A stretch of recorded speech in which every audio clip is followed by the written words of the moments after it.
దర్శనం చేసుకుని వచ్చాక ఎక్కడి నుంచి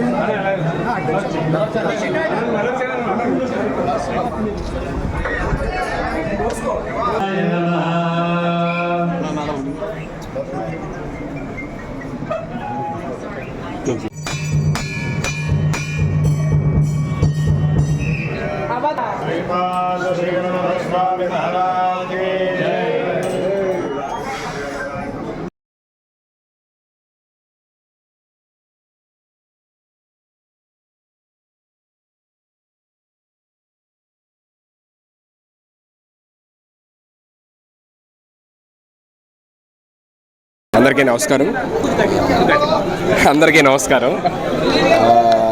ఇది ప్రచారానికి వచ్చాను. నిన్న వచ్చామండి.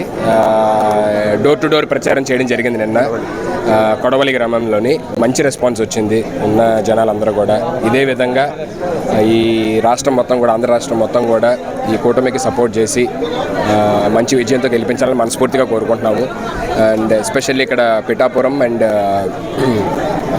పవన్ కళ్యాణ్ గారి నియోజకవర్గము, తర్వాత మన ఉదయ్ గారిది వాళ్ళిద్దరికీ ప్రచారం చేయడానికి ఇద్దరం తిరుగుతున్నమాట లాస్ట్ 2 days నుంచి. ఇక్కడ మళ్ళీ రావడం కూడా జరిగింది.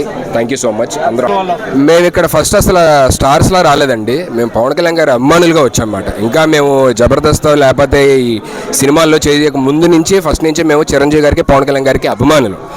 సో మేమేమి ఇక్కడ యాక్టర్స్లా రాలేదు. ఆయన అభిమానిగా వచ్చి ఆయన కోసం ప్రచారం చేస్తున్నాం అంతే. నిన్న కొడవలు చేసామండి. ఈరోజు రూట్ మ్యాప్ ఇచ్చారు. సో వైష్ణవ్ గారితో మేమిద్దరం కలిసి వెళ్ళబోతున్నాం. కొన్ని గ్రామాలని, దాదాపుగా ఒక 17 గ్రామాలు ఉన్నాయండి. ఆ గ్రామాలు మొత్తం కవర్ చేయబోతున్నామండి. ఉప్పాడ పరిసర ప్రాంతాల్లో ఉన్న గ్రామాలన్నీ కూడా. సో మీరు అడిగినట్టు ఆల్రెడీ విజయం ఖాయమైనట్టేనండి. పిఠాపురం గ్రామ ప్రజలందరూ, పిఠాపురం చుట్టుపక్కల ఉన్న గ్రామాలందరూ చెప్తున్నారు. పిఠాపురం పట్టణం కూడా, పట్టణం యొక్క ప్రజలు కూడా చెప్తున్నారు. సో ఇప్పుడు మెజారిటీ నుంచి లెక్క పెడుతున్నారండి. ఇప్పుడు మెజారిటీ ఎంత వస్తుందనే స్టేట్ మొత్తం డిస్కస్ చేస్తున్నారు. సో ఆల్మోస్ట్ 1 lakh ప్లస్ వస్తుందని చెప్పి చాలామంది చెప్తున్నారు. సో మేము కూడా ఆశిస్తున్నాం బంపర్ మెజారిటీతో పవన్ కళ్యాణ్ గారు గెలవాలండి. జనసేన అలాగే టీడీపీ, బీజేపీ కూటమి ప్రచారంలో భాగంగా పిఠాపురం రావడం జరిగింది. సో పిఠాపురంలో ఆధ్యాత్మిక స్థానమైనటువంటి దత్తాత్రేయ దేవాలయానికి ఆయన దర్శనం గాను మేమిద్దరం ఇక్కడ రావడం జరిగింది. దర్శనం చేసుకున్నాం. ఇద్దరం బాగుండాలి, అలాగే జనసేన బాగుండాలి, జనసేన గెలవాలని, కూటమి గెలవాలని కోరుకున్నాం.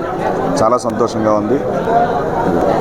పవన్ కళ్యాణ్ గారు ఏ పదవి అధికారం లేకముందేనండి చాలా వర్గాల ప్రజలకి కష్ట నష్టాల్లో ఉన్నప్పుడు చాలా చేయూతనిచ్చారు. ఆర్థికంగా సాయం చేశారండి. ఏమీ లేనప్పుడే ఇంత సాయం చేసినప్పుడు, ఇంత తోడునీడగా ఉంటున్నప్పుడు రేపొద్దున ఒక్క పదవి ఇచ్చి చూస్తే ఎంత బాగా చేస్తారా అని చెప్పి మేము ఆశించి ఆయనకి ఉడతా భక్తి సాయంతో ఆయన వెంట మేము నడుస్తున్నాం.